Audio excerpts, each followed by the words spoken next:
Welcome to Grampy's Lionel Trains. We're going to bring this old E-unit back to life. The E-unit controls the train's forward, neutral, and reverse, and over time the fingers wear down, the wires get brittle, the dirt builds up. We're going to clean it, rewire it, and replace the fingers to make it work like new again. As you can see, this one's seen better days. The wiring's a bit dried out, and the fingers are worn and bent. Using the breaker bar, we're going to release the pin that connects the E-unit sides together. If you don't have a breaker bar, you can also try using needle nose pliers to pry it open. You need to spread it apart. This way you can release the drum. As you can see, this definitely needs a good cleaning.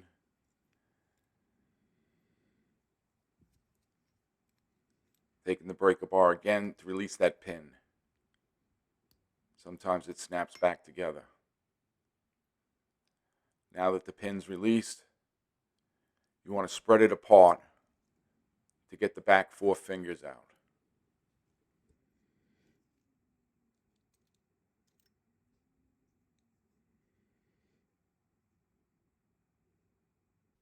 I'm removing the plunger to give it a good cleaning.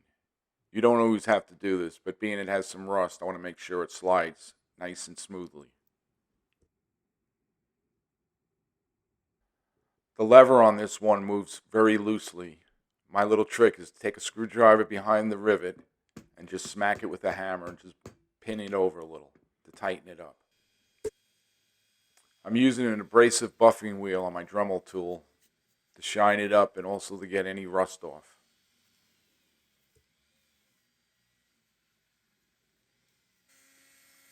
Also cleaning the plunger so it moves smoothly.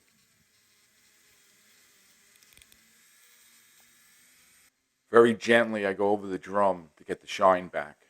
You can use Scotch-Brite electronic cleaner. I'm using WD-40 on a buffing wheel to get the inside where the plunger goes. Try to remove any rust that's inside.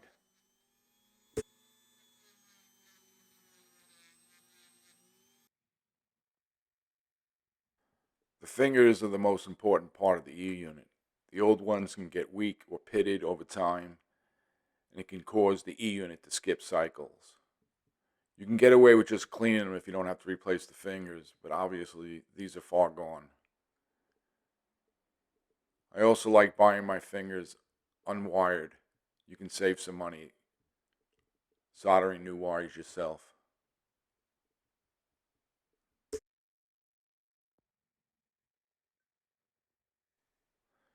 The single contact has the 2 fingers with the yellow wire that eventually gets soldered to the brush plate.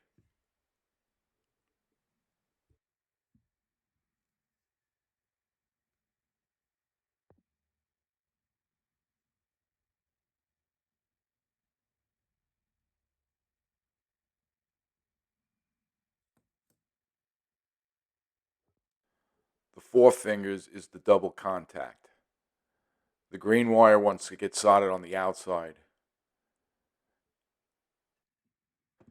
the green wire will be soldered to the field coil on the motor.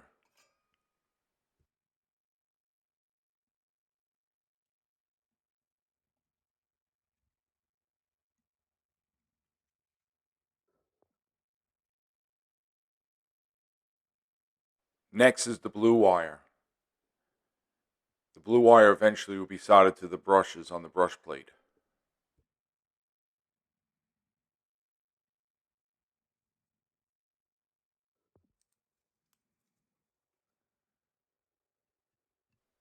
Last is the black wire, which eventually gets soldered to the side of the E-unit.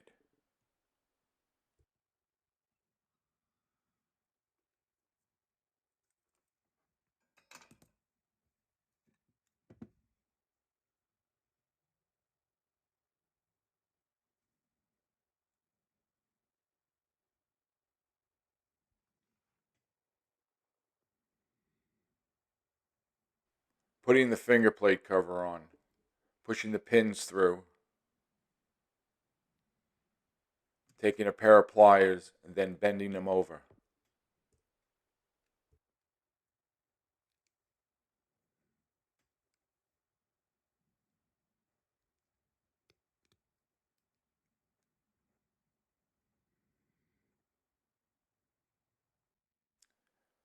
Putting the plunger back in.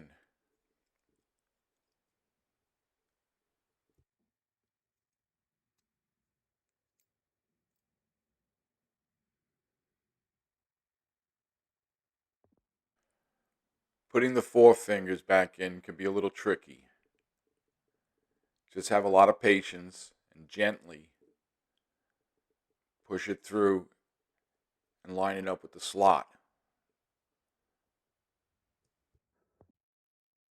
Make sure you put the drum back in the right way so the plunger and the pole can rotate it. This jig works great. It's like having an extra hand. Lining the drum up and also the pin.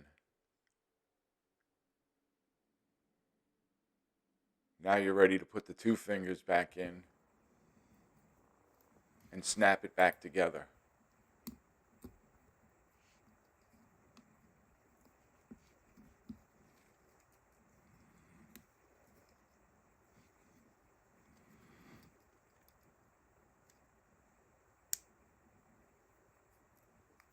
Hearing that click is a sound of victory.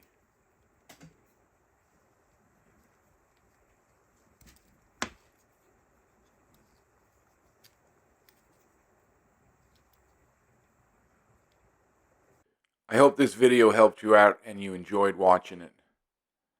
If you could, please like, subscribe, and leave a comment. Thanks again and happy railroading.